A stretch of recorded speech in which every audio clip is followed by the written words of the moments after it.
I want to do something a little bit different today, and I'm working in a barn trying to put together some fishing stuff. I've got a lot of boxes of fishing gear. I'm trying to consolidate them.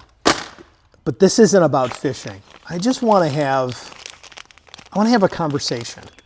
I normally have a lot of economic data and statistics and things like that. I've got very little for this. I'm not going to be talking about sexy headlines.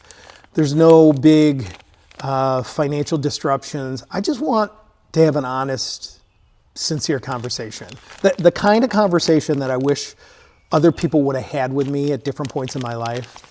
And because I get messages from people and talk to a lot of people, a surprising number of people have, the same kind of feeling kind of underneath. Now, their situations are all different, but their feeling of being behind, the feeling of whether it's they're behind financially or they're not where they thought they would be at their career or at this point in their life. It's sad. And so if that's you right now, whether you're 28 or 45 or 65, and you feel there's a gap between where you are and where you thought you would be, I just want to talk to you directly today. Not with a list of hooks and get rich quick and hustle culture and motivation. This isn't about hacks. It's just about being honest. Because I've spent 30 years helping people with careers and navigate job offers and career paths and dealing with corporate and private companies. I've learned a few things. I'm the father of 4, a grandfather of 7. I'm getting old. I've made a lot of mistakes. And sometimes some of these things I've figured out what works and what doesn't work. But these are things that, frankly, people just don't put on YouTube because they're not sexy enough or exciting enough. It's just my learnings and things that I've been able to kind of put together over the years. So here it is. And by the way, I'm Scott, and if you're new here, welcome. Hit subscribe if honest conversation, walk and talk type things is you. Put a note in the comments on if there's topics or subjects that you want to cover, or just let me know where you are. I don't need to know where your bank account is. This isn't about being nosy, but I just want to know where you are mentally. And what can I put together? What kind of content can I put together that can help? And I promise I'll read the comments. But first thing I want to say, clearly that the feeling of being behind it's not a weakness. It's not a character flaw. And in 2026, given where we are with the economy, with the wars, and what's been going on over the past several years, this isn't evidence that you did something wrong. Here's the truth, and here's one stat that I did memorize. Just shy of 60% of Americans say that their financial situation is getting worse right now. And 5 years in a row, their financial situation is getting worse and worse. You are in the majority. You're not in the minority. You're not by yourself. You're not alone. Social media shows everyone's highlight reel, their glorious vacation, their new cars, all the stuff that they've acquired. Trust me, it's just a burden. It's just a problem. It doesn't show their credit card debt. It doesn't show the loans. It doesn't show the struggles. It doesn't show the sleepless nights of worrying about how they're paying for things or how are they going to get by or how are they going to pay for food.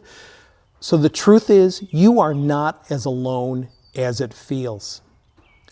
Like comparison, really comparing yourself, especially online, is generally one of the most financially destructive things that you can do to yourself. Don't do it. The best advice I can tell you is get off social media. And I know you're watching this on social media. Here's the one thing that I've seen people trip up with more than anything else in the 30 years of recruiting and career and business that I've had.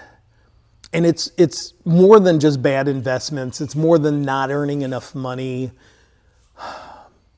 It's more than just one single decision. It's waiting. Waiting until things settle down. Waiting until they have more money. Waiting until the kids are gone. Waiting until debt is gone. Waiting until the timing feels right. And don't do things on feeling. Feelings are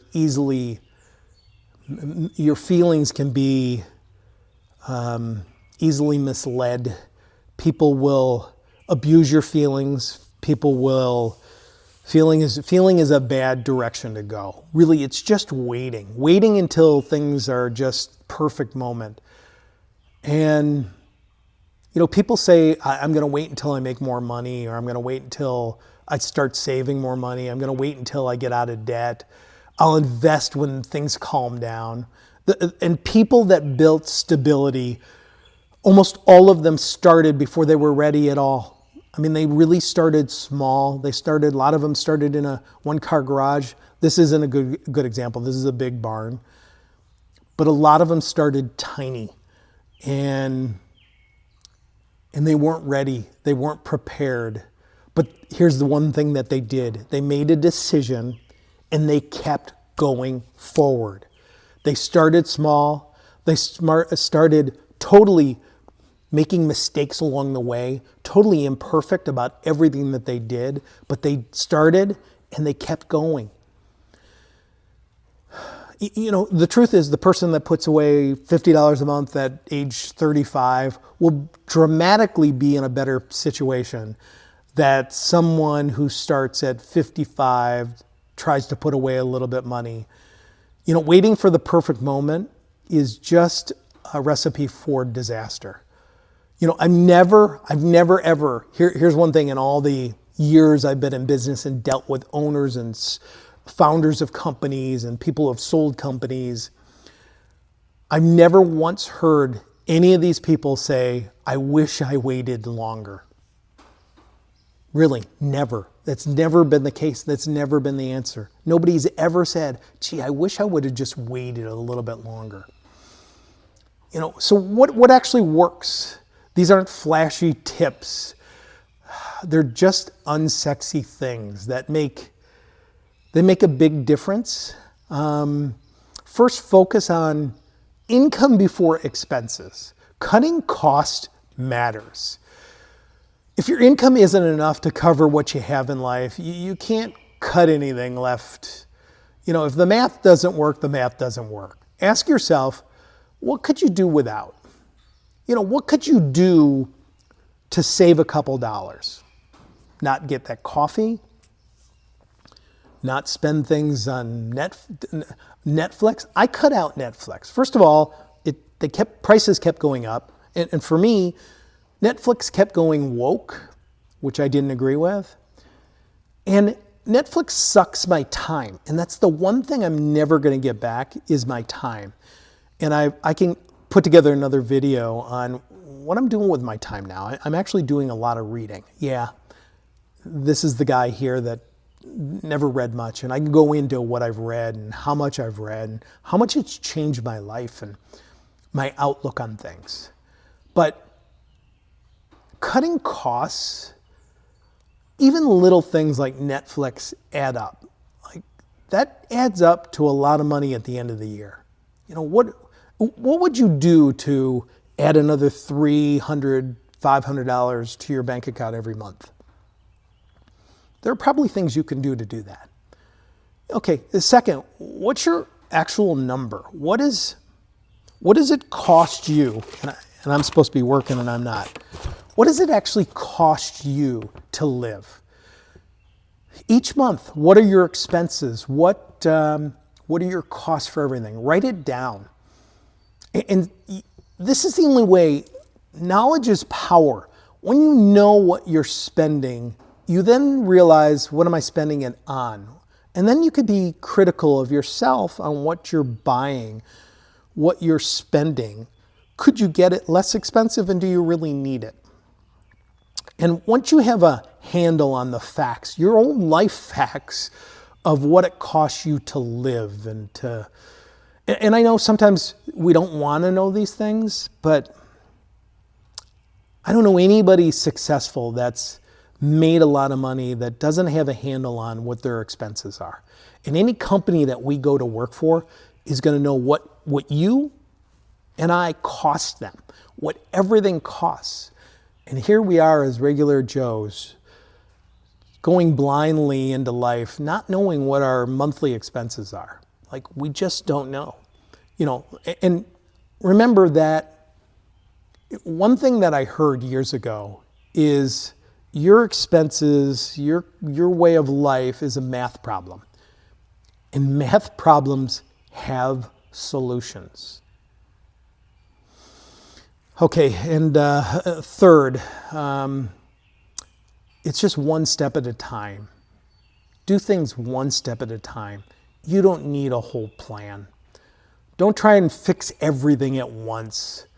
Just ask, what's one thing I can do differently? And if I was to do this one thing differently in the next 30 days, would there be meaningful improvement in my situation? Whether it be financial situation. Now I got bugs. Your financial situation, your health situation. What is the one thing? Like one thing. And then do that. And you may not have known me before, but I've taken these small steps. I've taken these small steps and I've made a big difference in my personal life. I've lost weight. I've read. And I don't want to talk about me. This isn't about me, but if I can do these things, anybody can do them. If Scott is on the track to read 100 books in a year, anybody can do it. If Scott can lose weight, anybody can do it. It's true. And I'm not saying it's easy, but it's what I used to tell my teams. There were huge things that we had to do. There were often monstrous projects and goals that we had to do. And I don't know if you agree or disagree with this. Tell me in the comments. But I would say it's like eating the elephant. How do you eat an elephant? You do it one bite at a time. And that's what you got to do to make changes in life. Like, you can make meaningful, life-changing progress on things if you do it one thing at a time. Like, take your big plans and make them small. And really, they won't fall apart if you do incremental things. And I want to say, let me just say something about time, because when you feel behind, time feels like it's against you. Time feels like you just don't have enough time. But the people that change their situation they never do it at once. It happens slowly. It compounds over time. It's incremental. Sometimes it's very hard to see that movement. Sometimes when you're losing weight or you're working towards a goal, you don't see Instagram movement. But over time, you're going to make tremendous progress. You're going to be able to eat the elephant. That one little thing, then, if you hold it for 5 years, it's going to be a significant change. And imagine doing that one thing over 10 years. What kind of change you can have. The truth is, it's a total transformation. It's not, whatever it is, it'll turn into a whole new you. And I think this is the new Scott. And it may not be the most exciting Scott, but it's the real Scott. And just make a change and don't wait. We're all starting from behind. I wish I would have done things yesterday, but yesterday's gone. All I've got is right now. All I've got is today. And that's why I really appreciate you watching this video. I'm here to help, I'm here to share, I'm here to vent. But the last thing I really want to do before I let you go is, those who've struggled financially had this one thing in common, and they feel isolated with it. And I know from experience, and they didn't tell people, most of us didn't tell people because they felt bad. They carried shame with them. But the one thing that I've realized is people that have turned things around, they had friends or people that they could be honest with, a partner, a mentor. I didn't do that. I put my head down and I struggled on my own for a lot of things. I still do that. But find the one person that you can talk to, you can share with. And if you don't have someone, just put a comment of what you're going through. And being a Christian, I'll pray for you. I'm not going to judge you. I'm going to pray for you. And I really mean that. And you're not behind because you're not smart enough or you're not working hard enough. Trust me, I've been very lazy in my life, and I'm not the smartest person. I'm trying to get smarter. I'm trying to make smarter decisions, but I'm taking that quest through reading and through reading books, literal books, but not everybody's that way. But you're not alone. You're not behind. You're behind because you haven't moved. You haven't done anything. Just do things. Life is an experience, and it's complicated. And nobody hands you these instructions.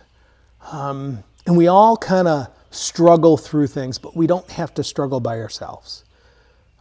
Again, thanks for spending time with me. And if I can help you, leave a comment. If you know somebody that can benefit from hearing this, share it with them, whether it's a friend or a sibling, but comment and tell me where you are. I'll read it. But for now, I gotta get things done, and I'll catch you in the next one.